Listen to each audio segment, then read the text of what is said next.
ঘটে গেছে সেটা অতীত, ঘটছে এটা বর্তমান, আর ঘটবে এটা হলো ভবিষ্যৎ। কিন্তু স্যার এত ঘটাচ্ছে কে? আমার বাবা ঘটাচ্ছে। স্যার আপনার বাবা ঘটাচ্ছে আর সেগুলো আমাদের পড়তে হবে? ওরে গোবর্ধন, তুই চুপ করতে কত নিবি? দেখ, আমার হাত নড়ছে, এটা হলো বর্তমান, বুঝেছো? আর স্যার আমার হাত না রেখে তো হ্যান্ডেল মারা বলে। মানে মানে ওই স্যার আমার বাবার জেনারেটরের ব্যবসা, আমি রোজ গিয়ে একবার করে হ্যান্ডেল মেরে দিয়ে আসি। সিরাজ, কি বুঝেছো? ওই তো স্যার, রিয়ালির হাত না রেখে হ্যান্ডেল মারা বলে, আর আপনার হাত না রেখে বর্তমান বলে।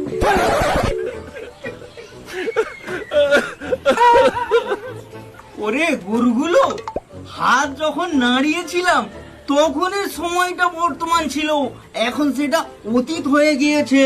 তাহলে স্যার বর্তমান কোনটা? এখন যেটা ঘটছে, স্যার কি ঘটছে?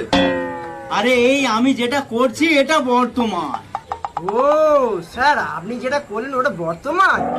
আরে ওটা বর্তমান তখন ছিল যখন আমি ওটা করছিলাম, এখন ওটা অতীত হয়ে গিয়েছে। স্যার আপনি এই বলেন ওটা বর্তমান, আবার বলছেন ওটা অতীত, আসলে ওটা কি? আরে বাবা, বর্তমান কখনো স্থায়ী হয় না, কারোর জন্য দাঁড়ায় না। কিন্তু স্যার বর্তমানের অত তারা কেন? ওর কি কোনো ট্রেন ছেড়ে যাবে? কিন্তু স্যার বর্তমানের ঘুম খিদে পেলে তো দাঁড়াবে। না, কোনো কিছুর জন্য দাঁড়ায় না, ভালো করে বোঝ।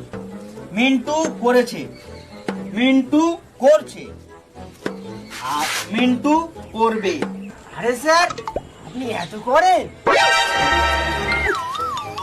আরে ওটা কালের উদাহরণ ছিল। তো স্যার আজের উদাহরণ